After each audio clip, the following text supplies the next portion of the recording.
चलिए बेटा, इस वीडियो के अंदर हम 3 इम्पोर्टेंट कॉन्सेप्ट को डिस्कस करेंगे।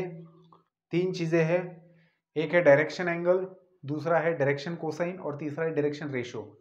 ठीक है, और एक थ्योरम भी आएगा जो डायरेक्शन कोसाइंस के रिलेशन के बारे में, प्रॉपर्टीज़ के बारे में बात करेगा। कुछ नोट्स भी हम लोग लेंगे, रिमार्क्स लेंगे इसके अंदर। तो इम्पोर्टेंट कॉन्सेप्ट है, अच्छे से समझना है हमें। देखिए, हम लोगों ने इसके पहले 3 डायमेंशनल कोऑर्डिनेट सिस्टम देखा है, जिसके अंदर मैंने आप लोगों को ये चीज़ बताई थी कि कैसे हम लोग X Y and Z axis को देखते हैं। ठीक है, तो मैंने आपको कहा था, चलिए देखिए, अपने पास सामने वाला जो होता है वो एक्स एक्सिस होता है, ये वाई एक्सिस है और ये जेड एक्सिस है। ठीक है, तो क्या होता है ना बेटा कि हाँ, स्पेस है और स्पेस के हमने 8 ऑक्टेंट्स बनाए हैं, 8 हिस्से बनाए हैं, कंपार्टमेंट्स बनाए हैं with the help of these 3 lines, and these 3 lines we call X axis, Y axis and Z axis. तो इन 3 लाइंस के भी जो एक्स एक्सिस होता है उसमें आगे वाला पार्ट पॉजिटिव होता है, पीछे वाला पार्ट नेगेटिव होता है। ये सारी चीज़ें मैंने आपको बताई है। अब समस्या ये है, समस्या नहीं है, देखिए क्या है कि ये जो लाइन है, ये जो पेन दिख रहा है आपको रेनॉल्ड्स का, तो ये जो पेन है इसको लाइन मानिए और ये स्पेस में कहीं पर भी है। जैसे मान लीजिए यहाँ पर है, ठीक है, आपका कोऑर्डिनेट सिस्टम यहाँ पर है और आपका लाइन यहाँ पर है, दिख रहा है ना आपको? हाँ, बोर्ड है तो दिख रहा है। तो आपका लाइन स्पेस के अंदर यहाँ पर है, तो हमें इस लाइन के डायरेक्शन एंगल निकालना है, डायरेक्शन कोसाइन निकालने और डायरेक्शन रेशियोज निकालने। सबसे पहले बात करेंगे हम डायरेक्शन एंगल की। ठीक है, तो मैं यहाँ पर टॉपिक डाल देता हूं कि डायरेक्शन एंगल किसको कहा जाता है। डायरेक्शन एंगल, और किसका होता है direction angle? Direction angle of a line. ठीक है, किसी भी लाइन का डायरेक्शन एंगल कैसे डिफाइन किया हुआ रहता है, चलिए देखेंगे यहाँ पर। तो बेटा हमारे पास स्पेस है, अभी हम स्पेस में ही है, और इस स्पेस में मेरे पास ये 3 कोऑर्डिनेट एक्सिस है और यहाँ पर स्पेस के अंदर एक लाइन है। अब मुझे इस लाइन का क्या करना है, कहीं पर भी है, मान लीजिए यहाँ पर है ये लाइन, तो इस लाइन का मुझे डायरेक्शन एंगल निकालना है। तो मेरा सबसे पहला काम क्या रहेगा कि मैं इस लाइन को पैरेलली मूव करते हुए जाऊंगा, यहाँ पर आ गई, फिर मैं इसको थोड़ा सा नीचे लूंगा और इसको ओरिजिन में से पास करूंगा। ये सारी चीजें पैरेलली ही होनी चाहिए। मतलब मेरा लाइन यहाँ पर था तो इस लाइन को मैंने मूव करके यहाँ पर लाया, तो लाते समय मैं ऐसे ऐसे खेलते हुए आया हूँ क्या? नहीं, लाइन यहाँ पर था तो उसको बिल्कुल पैरेलल ले जाके नीचे लाना है तो पैरेलल लेके जाऊंगा, ऊपर लाना है तो पैरेलल।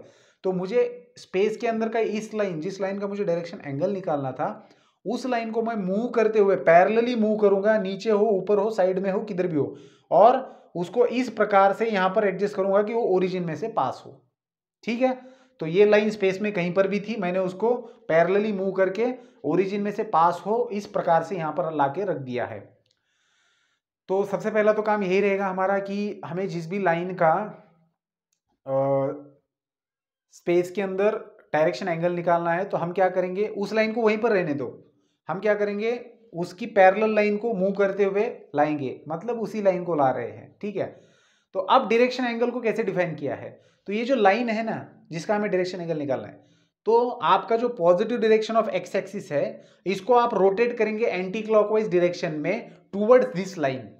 देखिए मैं क्या कह रहा हूं फिर से, डायरेक्शन एंगल, नाम में ही डायरेक्शन लिखा हुआ है, तो आपको इस लाइन का डायरेक्शन एंगल निकालना है, तो आप क्या कर रहे हो, positive direction of x axis जो है उसको आप मूव कर रहे हो एंटी क्लॉकवाइज डायरेक्शन में, इसको मूव करेंगे एंटी क्लॉकवाइज डायरेक्शन में टुवर्ड्स लाइन, और जो एंगल बन रहा है उसको कहा जाएगा direction angle of that line. एक एंगल बन गया, इसको नाम देंगे अल्फा। तो समझ में आया, लेकिन कैसे बना एंगल, इसको डिफाइन कैसे किया डायरेक्शन एंगल को? देखिए मैं फिर से बताता हूं आपको। अब आपके दिमाग में यह सवाल पैदा हो सकता है कि स्पेस के अंदर आप एंटी क्लॉकवाइज और क्लॉकवाइज डायरेक्शन कैसे डिफाइन कर सकते हो? प्लेन में आप बोल सकते हो कि अगर ऐसे मूव कर रहे हो तो एंटी क्लॉकवाइज जा रहे हो, ऐसे मूव कर रहे हो तो क्लॉकवाइज जा रहे हो, क्योंकि प्लेन के अंदर हमें क्लॉक समझ में आता है, क्योंकि घड़ी का कांटा हमें पता होता है कैसे घूमता है, ऐसे घुमा तो क्लॉकवाइज घूम रहा है, ऐसे घुमा तो क्लॉक के उल्टे घूम रहा है। तो क्लॉकवाइज और एंटी क्लॉकवाइज प्लेन में समझ में आता है, स्पेस में मैं कैसे बताऊं? तो बेटा देखो, आपका ये पॉजिटिव एक्स एक्सिस है और ये लाइन है, आपको लाइन और पॉजिटिव एक्स एक्सिस के बीच का एंगल निकालना है। तो सिंपल सी बात है कि आप इन दोनों को, क्योंकि ये कोलिनियर है नहीं, तो आपको क्या करना है, इन दोनों के बीच में कुछ ना कुछ एंगल है, मतलब ये नॉन कोलिनियर है, तो इन दोनों का ही एक प्लेन बना लो। थोड़ी देर के लिए कंसिडर करेंगे। जैसे ये एक प्लेन बनाया है इन दोनों का, अब इस प्लेन के अंदर तो हम लोग समझ सकते हैं ना कि एंटी क्लॉकवाइज और क्लॉकवाइज क्या है, तो हम लोग इसको ऐसे घुमाएंगे, ठीक है। तो जब आपका positive direction of x axis घूम के इसके पास में जाएगा एंटी क्लॉकवाइज डायरेक्शन से, तो जो एंगल बनेगा उसको कहा जाएगा, उसको डिनोट किया जाएगा अल्फा से, and that is the direction angle, ठीक है। एक एंगल हो गया। अब आपके पास दूसरा एक्सिस भी है, that is positive direction of Y axis, ये यहां पर दिख रहा है।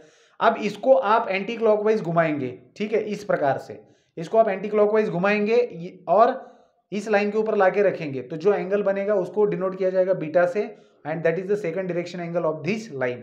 अब तीसरी चीज क्या करनी है आपको, आपका पॉजिटिव जेड एक्सिस है, एक्स हो गया, वाई हो गया, जेड, पॉजिटिव जेड एक्सिस, तो इसको आप फिर से एंटी क्लॉकवाइज घुमाएंगे और इस लाइन के ऊपर लाके रखेंगे, तो जो मिलेगा आपको वो क्या रहेगा, आपका डायरेक्शन एंगल, तो उसको डिनोट किया जाएगा गैमा से। तो किसी भी लाइन को 3 डायरेक्शनल एंगल होते हैं, डायरेक्शन एंगल्स होते हैं, जिनको डिनोट किया जाता है अल्फा बीटा गैमा। और अल्फा कौन सा डायरेक्शन एंगल है, जो positive direction of x axis ने एंटी क्लॉकवाइज डायरेक्शन में घूमते हुए लाइन के साथ में बनाया हुआ है। तो बीटा, चलिए मैं यहां पर लिख देता हूं, so direction 3, there are 3 direction angle, that is alpha beta gamma. Alpha वो डायरेक्शन एंगल है जो positive direction of x axis ने, यहां पर लिखता हूं मैं, angle made by positive direction of x axis,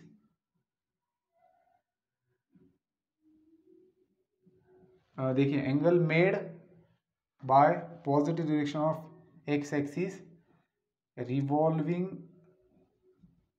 in anti clockwise direction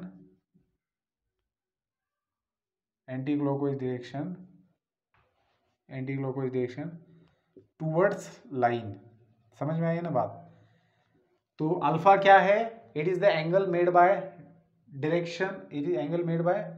direction of positive X, क्या लिखा है मैंने, is angle made by positive, हाँ positive direction, positive X axis भी बोल सकते हैं, angle made by positive direction of x axis revolving in anti clockwise direction towards line. तो मैंने बोला तो ठीक है, अंग्रेजी मेरी इतनी सही नहीं है तो पता नहीं मैंने क्या लिखा है, लेकिन आप समझिए इस बात को, ठीक है ना, क्या कि ये मैंने बताया ना आपको कि आपका जो एक्स एक्सिस है वो एंटी क्लॉकवाइज डायरेक्शन में घूमते हुए जाएगा, positive direction of x axis घूमेगा एंटी क्लॉकवाइज डायरेक्शन में और जाके एल के ऊपर समा जाएगा, तो जो एंगल बन रहा है उसको अल्फा।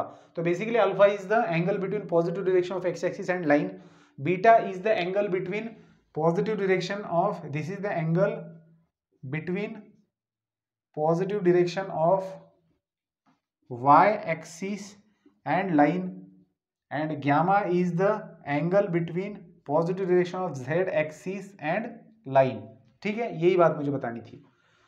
तो 3 डायरेक्शन एंगल्स होते हैं किसी भी लाइन के। तो अब एक और सवाल पैदा होता है कि डायरेक्शन एंगल अगर हमने इस तरीके से डिफाइन किया है तो वो कितना ज्यादा से ज्यादा बड़ा हो सकता है, कितना छोटा हो सकता है। तो ध्यान में रखना, आपका अल्फा बीटा एंड गामा तीनों का भी जो मेजर है that is not greater than or equal to 180, it is less than 180, strictly less than 180, and it is greater than or equals to 0 degree. तो 0 और 180 के बीच में आपका डायरेक्शन एंगल होता है, और 180 के बराबर नहीं होता, 0 से बराबर हो सकता है। मतलब 0 डिग्री का किसी स्पेस के अंदर की कोई लाइन है जिसका डायरेक्शन एंगल 0 डिग्री का भी हो सकता है ना। जैसे मान लीजिए एक्स एक्सिस है, तो एक्स एक्सिस का खुद के साथ में एंगल 0 डिग्री का होगा, तो एक्स एक्सिस के डायरेक्शन एंगल कौन कौन से रहेंगे, 0, 90, 90 रहेंगे, क्योंकि उसका वाई और जेड एक्सिस के साथ में, अगर मैं एक्स एक्सिस को लाइन मान रहा हूँ तो ठीक है ना, तो उसका वाई और जेड एक्सिस के साथ में 90, 90 का रहेगा, वो मैं आपको बताने वाला हूँ, ठीक है। तो समझ में आई बात आपको, डायरेक्शन एंगल किसको कहा जाता है। तो बहुत ही सिंपल कॉन्सेप्ट है, स्पेस के अंदर कोई भी लाइन है, उस लाइन ने positive direction of x axis के साथ में बनाया हुआ angle alpha, positive direction of Y axis के साथ में जो एंगल बनाएगी और जेड एक्सिस के साथ में जो एंगल बनाएगी, उनको कहा जाता है डायरेक्शन एंगल। अब ये जो आपके पास डायरेक्शन एंगल्स है, 3 direction angles alpha beta gamma, इसी का अगर आप कॉस का वैल्यू निकालते हो, that is cos alpha, cos beta and cos gamma, तो बेटा इसको कहा जाता है direction cosines of a line. तो किसी भी लाइन का अगर आपको डायरेक्शन एंगल्स पता है तो उनके कॉस का वैल्यू होता है direction cosines of that line. तो इसको शॉर्ट में DCS भी लिखा जाता है, दैट इज डायरेक्शन कोसाइंस। अब यहां पर मसला ऐसा है कि देखिए आपका जो डायरेक्शन एंगल है ना, बेसिकली लाइन का डायरेक्शन कोसाइन हम निकालना चाहते हैं, तो आपका जो डायरेक्शन एंगल अल्फा है लाइन के साथ में बनाया हुआ, तो उस लाइन का आपने जो एंगल बनाया है वो बनाया हुआ है लाइन का positive direction of x axis के साथ में। अब जो देखिए जैसे मैं यहां पर निकालता हूं, ये एक्स एक्सिस है, ये वाई एक्सिस है, जेड एक्सिस है। मान लेते कि आपका लाइन है, ठीक है, थोड़ा सा क्रॉस ले लेते हैं, ऐसे ले लेते हैं, ये आपका लाइन है एल। अब ये लाइन पीछे से भी तो जाएगा, तो जब आप इसको ऐसे मान लीजिए एंटी क्लॉकवाइज डायरेक्शन में दिखा रहे हो कि ये अल्फा है, तो इस लाइन का पूरे, ये एक्स एक्सिस होता है हमारा कागज प्लेन में, वाई होता है और ये जेड होता है, तो इस एक्स एक्सिस का positive direction of x axis का इस लाइन के साथ में आप जो एंगल बना रहे हो that is alpha anti clockwise direction में। तो इसी लाइन का जो दूसरा पार्ट होता है, क्योंकि जब आप एंटी क्लॉकवाइज डायरेक्शन में पॉजिटिव एक्स एक्सिस को घुमाएंगे तो ओरिजिन के, देखो ओरिजिन से दो पार्ट बन रहे हैं लाइन के, तो एक ही पार्ट के साथ में एंगल बनेगा, तो लाइन का जो दूसरा पार्ट है उस एंगल का क्या करेंगे आप, तो ये बनेगा पाई माइनस अल्फा, क्योंकि पूरा एंगल 180 का होता है। अल्फा बन गया तो आपके पास पाई माइनस अल्फा बच गया। अब पाई माइनस अल्फा जो है उसका भी तो कोसाइन लेना पड़ेगा, तो उसका अगर आप कोसाइन लेते हो तो cos of pi minus alpha, क्योंकि डायरेक्शन कोसाइन को कैसे डिफाइन किया गया है, जो भी आपके डायरेक्शन एंगल्स है, ठीक है ना, तो उस डायरेक्शन एंगल का कोसाइन रेशियो जो होता है दैट इज डायरेक्शन कोसाइन, ठीक है। तो अभी direction cosines cos of pi minus alpha होगा, cos of pi minus beta भी होगा and cos of pi minus gamma भी होगा, ठीक है। तो cos of pi minus alpha आपको पता है क्या होता है, माइनस कॉस अल्फा होता है, minus cos of pi minus beta होता है minus cos beta, and cos of pi minus gamma होता है माइनस कॉस गामा। तो बेटा डायरेक्शन कोसाइंस को डिनोट किया जाता है, कॉस अल्फा को डिनोट किया जाता है स्मॉल एल से, कॉस बीटा को डिनोट किया जाता है स्मॉल एम से, और इसको डिनोट किया जाता है स्मॉल एन से। जैसे डायरेक्शन एंगल को अल्फा बीटा गामा से डिनोट किया जाता है, उसी प्रकार से कॉस डायरेक्शन कोसाइंस को एल एम एंड एन से डिनोट किया जाता है। लेकिन डायरेक्शन कोसाइंस आपके कौन कौन से हैं, l m n direction cosines है, मतलब cos alpha cos beta cos gamma है, लेकिन minus cos alpha minus cos beta और माइनस कॉस गामा भी तो डायरेक्शन कोसाइंस है, तो ये बन जाएंगे minus l minus m and minus n. तो जब भी आपको किसी भी लाइन के डायरेक्शन कोसाइंस पूछेंगे तो वो बेसिकली कुछ इस प्रकार रहेंगे, प्लस और माइनस एल प्लस और माइनस एम एंड प्लस और माइनस एन। तो ये होते हैं direction cosines of a line, किसी भी स्पेस के अंदर के लाइन के डायरेक्शन कोसाइंस इस प्रकार से लिखे जाते हैं। तो एल का मतलब क्या है, कॉस अल्फा प्लस और minus cos beta and plus और माइनस कॉस गामा, और अल्फा बीटा गामा क्या है, direction angles of a line, ठीक है बेटा। तो इस प्रकार से हम लोगों ने देखा डायरेक्शन एंगल डायरेक्शन कोसाइन के बारे में, ठीक है। अब बेटा बात करेंगे हम लोग डायरेक्शन रेशोज की, ठीक है। तो डायरेक्शन रेशोज की बात करनी है, ठीक है। तो चलिए पहले इसी को देखते हैं थोड़ा सा, फिर सबसे लास्ट में डायरेक्शन रेशोज की बात करेंगे हम लोग। अभी direction angle and direction cosines की ही थोड़ी सी और बात करेंगे। तो चलिए हम लोगों ने डिफाइन किया था कि किसी भी लाइन का डायरेक्शन एंगल कैसे डिफाइन किया जाता है। अब मुझे आप बताइए कि आपके एक्स वाई जेड एक्सिस भी तो लाइन ही तो है ना, एक्स वाई जेड एक्सिस भी तो लाइन है, तो क्यों ना इन लाइन के direction angles and direction cosines निकाले जाए, है ना। तो चलिए हम लोग क्या करते हैं, एक्स एक्सिस का डायरेक्शन एंगल निकालते हैं सबसे पहले। तो देखिए ये है आपका बेटा एक्स एक्सिस, ये आपका एक्स एक्सिस है। अब ये एक्स एक्सिस तो है लेकिन ये लाइन भी है। अब हम लोग इसको लाइन, इस कॉन्टेक्स्ट में हम लोग इसको लाइन कंसिडर करें। तो अगर मुझे एक्स एक्सिस नामक लाइन का डायरेक्शन एंगल निकालना है तो मैं क्या करूंगा, इसका खुद के साथ में किसी भी लाइन का डायरेक्शन एंगल हम कैसे निकालते हैं, उसका एक्स एक्सिस वाई एक्सिस और जेड एक्सिस के साथ में एंगल। तो इस एक्स एक्सिस का खुद के साथ में एंगल है 0 डिग्री का, फिर इसका वाई एक्सिस के साथ में एंगल है 90 का, और जेड के साथ में भी है 90 का। तो डायरेक्शन एंगल्स क्या बन जाएंगे एक्स एक्सिस के, तो ये आपका एक्स एक्सिस है और यहाँ पर है डायरेक्शन एंगल्स, डायरेक्शन एंगल्स। तो एक्स एक्सिस के डायरेक्शन एंगल्स बन जाएंगे 0 90 alpha beta and gamma, 0 90 90। Alpha मतलब क्या, direction angle of line made with the positive direction of x axis. ठीक है, तो ये एक्स एक्सिस का आपका डायरेक्शन एंगल बनेगा कुछ इस प्रकार से। ठीक है, मैं ऐसे निकालता हूं इसको। अब हम लोग बात करेंगे वाई एक्सिस की। ठीक है, और बाद में बात करेंगे जेड एक्सिस के डायरेक्शन एंगल की। तो आप खुद देखिए, अगर आपके पास ये आपका वाई एक्सिस है, तो वाई एक्सिस मतलब ये लाइन है। अब इस लाइन का एक्स एक्सिस के साथ में एंगल 90 का है, जेड एक्सिस के साथ में 90 का है, और खुद के साथ में 0 डिग्री का। तो इसके डायरेक्शन एंगल क्या बनेंगे? किसी भी लाइन का एक्स एक्सिस के साथ में जो होता है वो अल्फा होता है, तो 90 डिग्री बन गया इसका वाई एक्सिस का, खुद के साथ में 0 डिग्री और जेड के साथ में 90। इसी प्रकार से जेड एक्सिस को अगर लाइन मानते हैं तो जेड एक्सिस नामक लाइन का डायरेक्शन एंगल होगा 90, 90 एंड 0 डिग्री। ठीक है, खुद के साथ में एंगल 0 बनाएगी। अब ये तो हो गए बेटा डायरेक्शन एंगल्स ऑफ लाइन। ठीक है, तो अगर ये डायरेक्शन एंगल्स है तो इनके फिर डायरेक्शन कोसाइंस की भी बात होगी। तो एक्स एक्सिस के डायरेक्शन कोसाइंस क्या होंगे? cos 0, cos 90, cos 90। तो cos 0 का वैल्यू तो होता है 1, ठीक है ना, तो इसका डायरेक्शन कोसाइन होगा 1 0 0। ठीक है, तो 1 0 0 होगा direction cosines of x axis. फिर इसका डायरेक्शन कोसाइन निकालना है तो वो क्या होगा 0 1 0, क्योंकि आप इसी डायरेक्शन एंगल का कॉस निकालेंगे, और इसका अगर आपको कोसाइन निकालना है, डायरेक्शन कोसाइन निकालना है, तो वो क्या होगा 0 0 1, क्योंकि cos 90 का वैल्यू 0 होता है और cos 0 का वैल्यू 1 होता है। ठीक है, तो ये थी हमारी नेक्स्ट रिमार्क था ये। तो क्या क्या देखा हमने? डायरेक्शन एंगल्स देखे एक्स वाई जेड एक्सिस के। ठीक है, तो ठीक है, ये नोट्स थी कुछ, मतलब कुछ इंपॉर्टेंट पॉइंट्स थे जो हम लोगों ने डायरेक्शन एंगल देखा था। तो एक्स एक्सिस वाई एक्सिस और जेड एक्सिस के बारे में ये इन्फॉर्मेशन थी। अब बात करते हैं एक थ्योरम की, जिसका प्रूफ एग्जाम में बहुत बार पूछा गया है 3 मार्क के लिए। तो आप लोगों को इसका प्रूफ अच्छे से लिखना है और देखना है कि इसके प्रूफ को लिखते समय किन किन चीज़ों का ख्याल रखना है।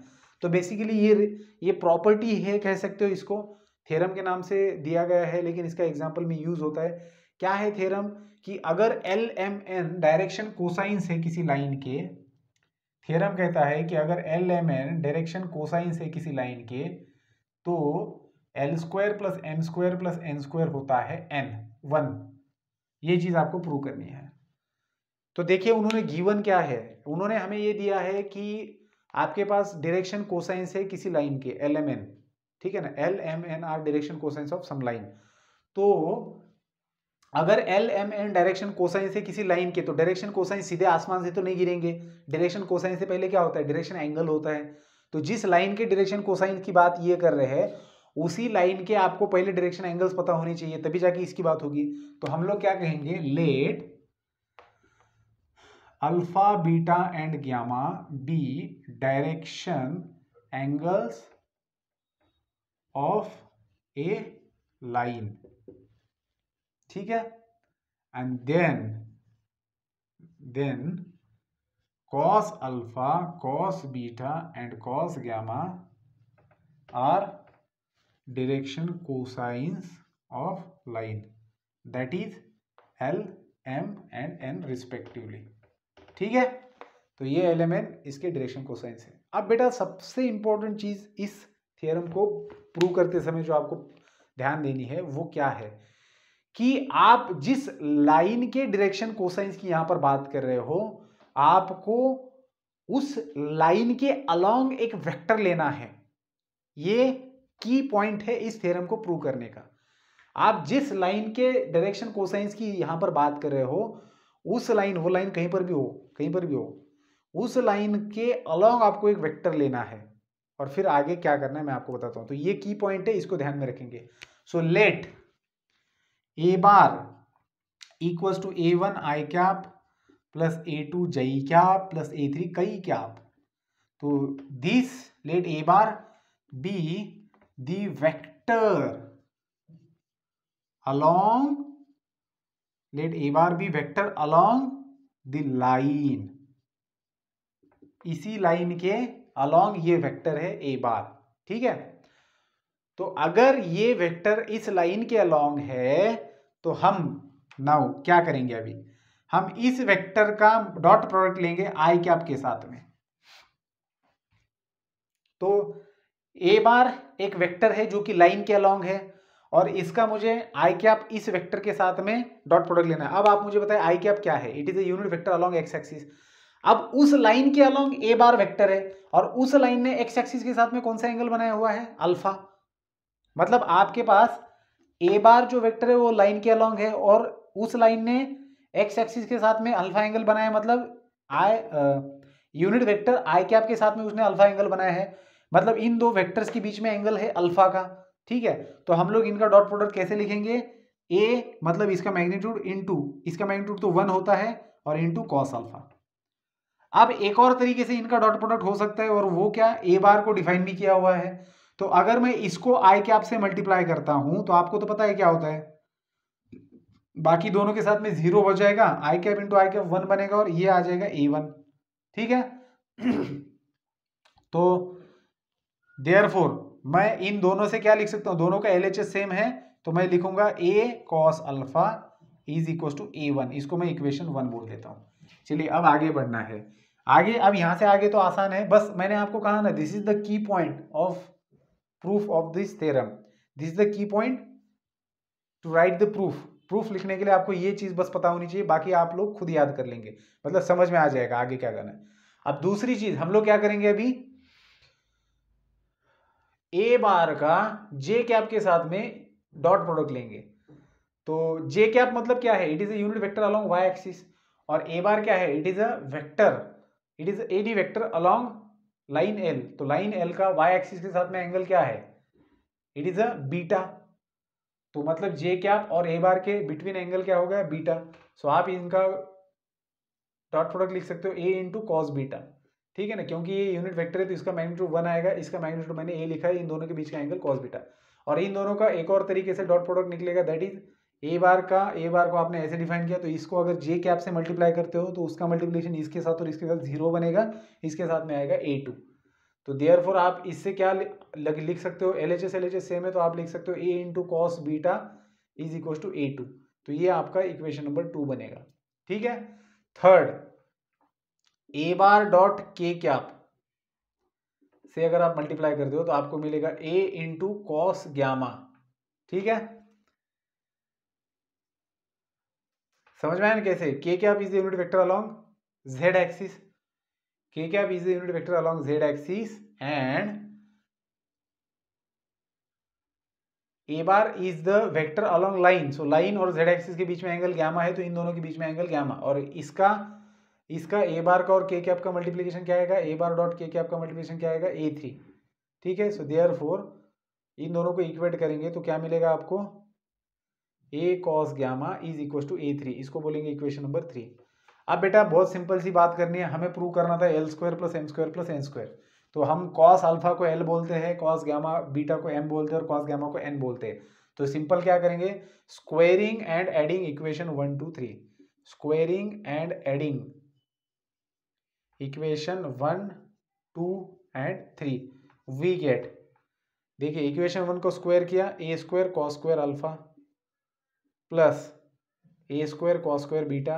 देखो तीनों इक्वेशन का स्क्वायर करना है और उनको ऐड करना, मतलब लेफ्ट हैंड साइड में लेफ्ट हैंड साइड ऐड करेंगे और राइट में right, a square cos square beta a square cos square gamma.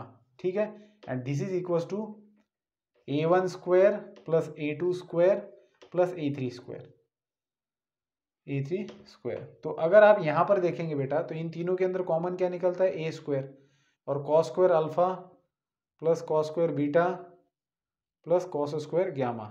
ठीक है, and this is equal to A1 square plus A2 square plus A3 square.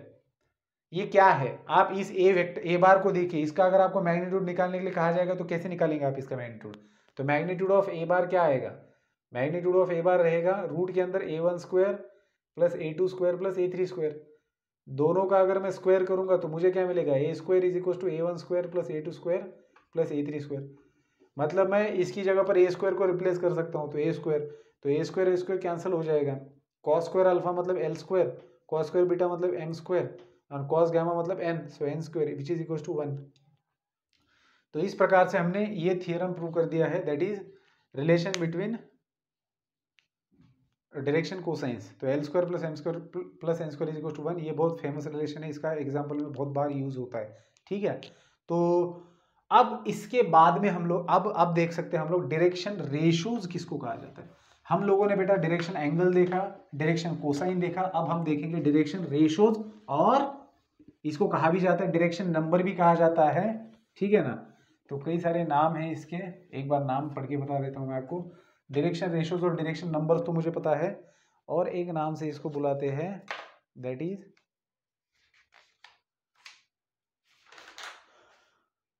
Direction प्रोपोर्शनल्स। ठीक है, तो heading दे देता हूं मैं, डायरेक्शन रेशोज और डायरेक्शन नंबर्स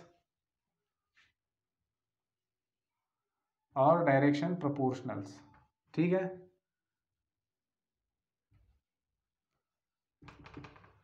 तो डायरेक्शन रेशोज और डायरेक्शन नंबर्स और डायरेक्शन प्रोपोर्शनल्स। सो डायरेक्शन रेशोज या फिर इन तीनों में से कोई भी नाम लो, किसको कहा जाता है। तो देखिए, इसके लिए आपके पास किसी भी लाइन के अगर डायरेक्शन आपको रेशोज निकालने हैं, ये सारी चीजें हम लाइन से रिलेटेड कर रहे हैं, इसको ध्यान में रखना है।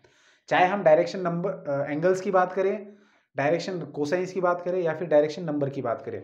सो डायरेक्शन एंगल हो, डायरेक्शन कोसाइन हो, डायरेक्शन नंबर हो, सॉरी डायरेक्शन, हाँ रेशोज हो, नंबर हो, कोई भी हो, तो ये सारे लाइन के बारे में होते हैं। तो किसी भी लाइन का आप डायरेक्शन रेशो तभी निकाल सकते हो जब आपके पास उसके डायरेक्शन कोसाइंस अवेलेबल हो।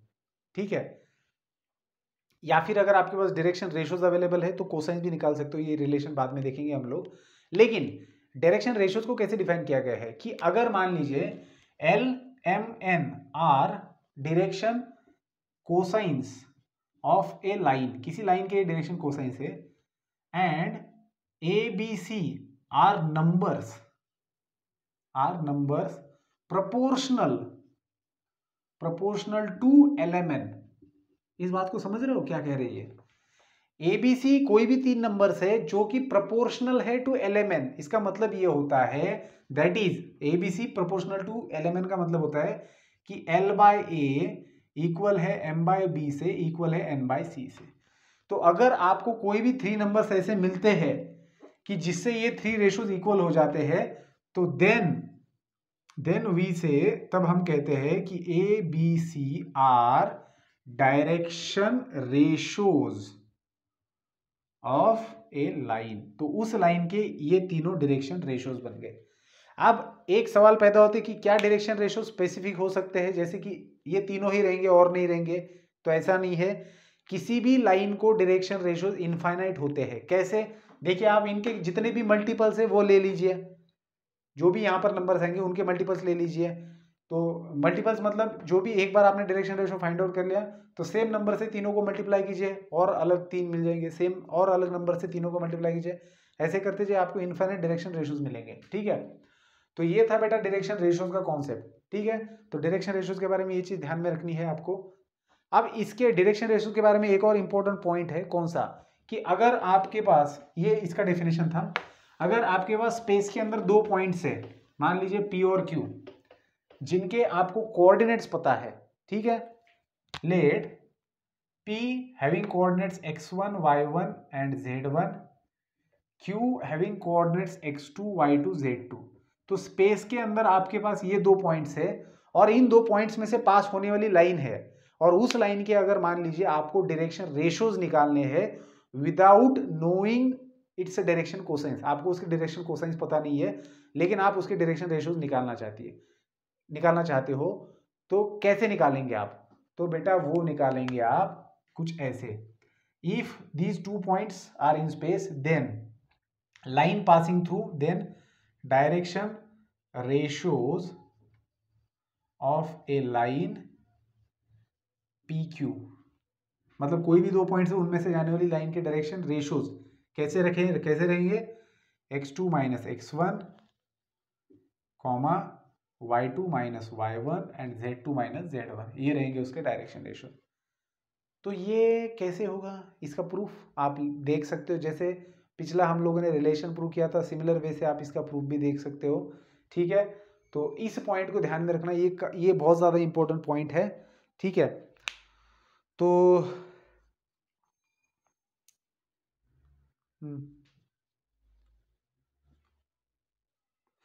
तो सिमिलर तरीके से आप इसको कर सकते हो।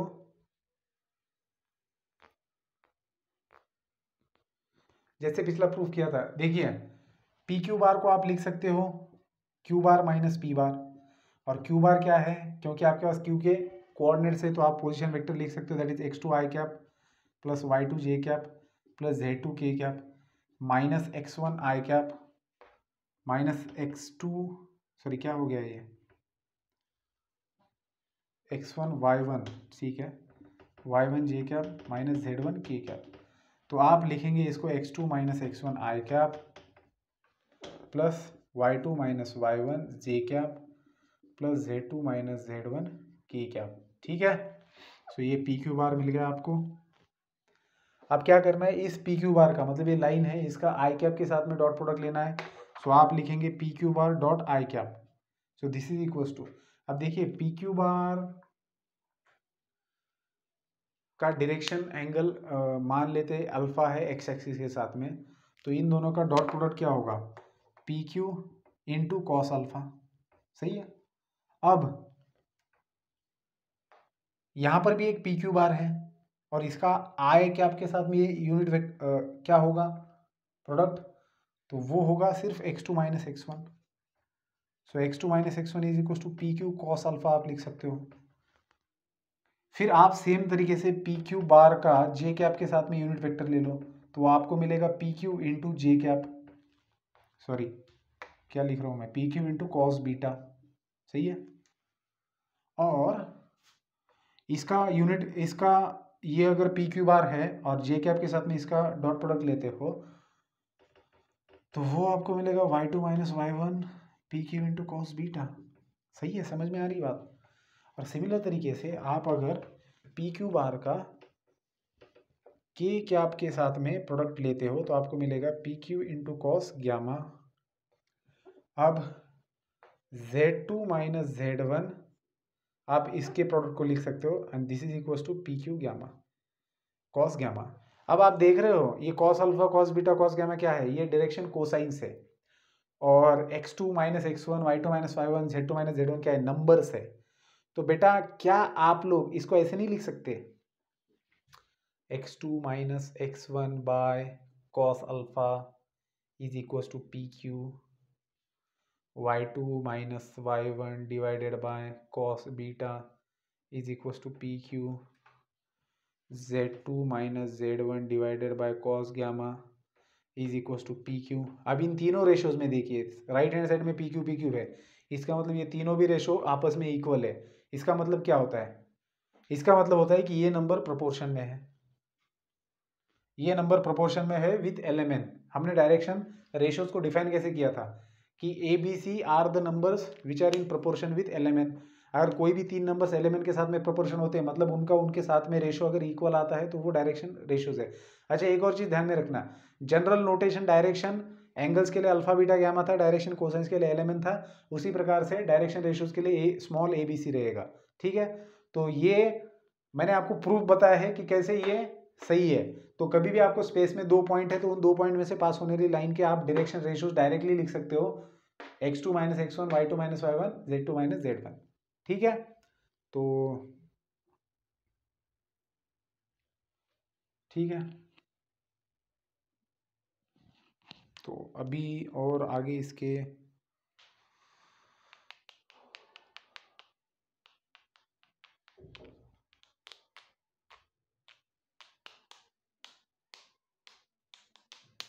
हाँ यहाँ पर ये चीज़ ध्यान में लेने की ज़रूरत नहीं है कि x two minus x one ले लो या x one minus x two, जो भी लेंगे कोई दिक्कत नहीं आएगी क्योंकि वो रेशोज है। तो अगर X one minus x two लेंगे तो Y one minus Y two लेंगे, Z one minus Z two लेंगे, तो उससे कोई फर्क नहीं पड़ता, ठीक है। तो हाँ अब एक और important cheese that is relation between direction ratios and direction cosines, yes ये भी बहुत इंपॉर्टेंट है, इसको भी इसी वीडियो में ले लेते हैं, ठीक है। तो सारी चीज़ें खत्म हो जाएगी, फिर इसके बाद में कुछ इंपॉर्टेंट नोट्स डिस्कस करेंगे दूसरी वीडियोज़ में। चलिए तो नेक्स्ट है हमारा point that is relation between direction ratios and direction cosines, relation between direction ratios and direction cosines. Direction ratios and direction cosines के बीच में क्या रिलेशन है? तो सबसे पहले तो डायरेक्शन कोसाइंस मतलब क्या है? L, M, N and direction ratios मतलब क्या? A, B and C। ठीक है, ये चीज़ हमें पता है। अब इनके बारे में हमें देखना है रिलेशन। ठीक है, तो सबसे पहले तो हमें डेफिनेशन से पता है डायरेक्शन रेशोज को डिफाइन कैसे किया जाता है बेटा? L/A, M/B और N/C है, मतलब आपके पास एलिमेंट डायरेक्शन कोसाइंस है और इनके प्रोपोर्शनल में कोई नंबर है, मतलब इन रेशो का वैल्यू सेम आता है, से K, हम लोग इसको K बोलेंगे, तब इनको डायरेक्शन रेशोज कहा जाता है। तो हमारे पास एलिमेंट डायरेक्शन कोसाइन से ABC डायरेक्शन रेशो से, इसका मतलब है कि ये इनके साथ में प्रोपोर्शन में है, दैट इज इनके रेशोज इक्वल है, तो उसको हमने कोई कांस्टेंट ले लिया K। सो दैट इज, अब हर रेशो को K के साथ में इक्वेट करेंगे तो L का वैल्यू मिलेगा AK, M का मिलेगा BK एंड N का मिलेगा CK। अभी हमने एक थियरम देखा था डायरेक्शन कोसाइन से रिलेटेड कि L² + M² + N² का वैल्यू 1 होता है, तो इनका वैल्यूज अगर यहाँ पर रखेंगे तो A² K² + B² K² + C² K² = 1। इनमें से K² को अगर मैं कॉमन ले लूँ तो ब्रैकेट के अंदर क्या बचेगा? A² + B² + C² and K² = 1। So that is, हम लोग लिख सकते हैं K² = 1/A² + B² + C²। ठीक है, हाँ, तो हमें क्या फाइंड आउट करना है? हमें एस्टेब्लिश करना था रिलेशन। ठीक है, relation between direction cosine direction ratio. चलिए K का वैल्यू फिर से हम रखेंगे, अब बारी बारी से रखेंगे। K का वैल्यू L/A एक बार रखते हैं इसी के अंदर। ठीक है, तो K का वैल्यू अगर मैं L/A रखता हूँ तो मुझे मिलेगा L² / A² which is equal to 1/A² + B² + C²। So that is, मैं लिख सकता हूँ इसको L² = A² / A² + B² + C²। तो अगर मैं दोनों तरफ का स्क्वायर रूट लेता हूँ तो मुझे मिलेगा L = ± A, रूट के अंदर A² + B² + C²। ठीक है, और इसी प्रकार से मुझे M का वैल्यू मिलेगा ± B डिवाइडेड बाय रूट के अंदर A² + B² + C², और N का वैल्यू मुझे मिलेगा ± C डिवाइडेड बाय रूट के अंदर A² + B² + C²। क्या समझ में आया इससे? इससे ये समझ में आता है कि अगर आपको डायरेक्शन रेशोज दिए हुए हैं तो उससे आप डायरेक्शन कोसाइंस फाइंड आउट कर सकते हो बाय यूजिंग दिस रिलेशन, है ना। अगर आपको डायरेक्शन रेशोज दिए हैं, मतलब अगर आपको पता है कि किसी लाइन के डायरेक्शन रेशोज है ABC, तो आप उस लाइन के डायरेक्शन रेशोज दिए हैं तो आप उस लाइन के डायरेक्शन कोसाइंस निकाल सकते हो बाय यूजिंग दीज 3 रिलेशन। तो बिल्कुल आसान सा रिलेशन है, अच्छे से ध्यान में रखना। तो चलिए बेटा, इस वीडियो को यहीं पर ख़त्म कर देते हैं। बाकी बची थ्योरी जो है वो नेक्स्ट वीडियो में देखेंगे और उसके बाद में आएगा एक्सरसाइज। Good bye. ये वीडियो अच्छा है, इंपॉर्टेंट है, अच्छे से देखना।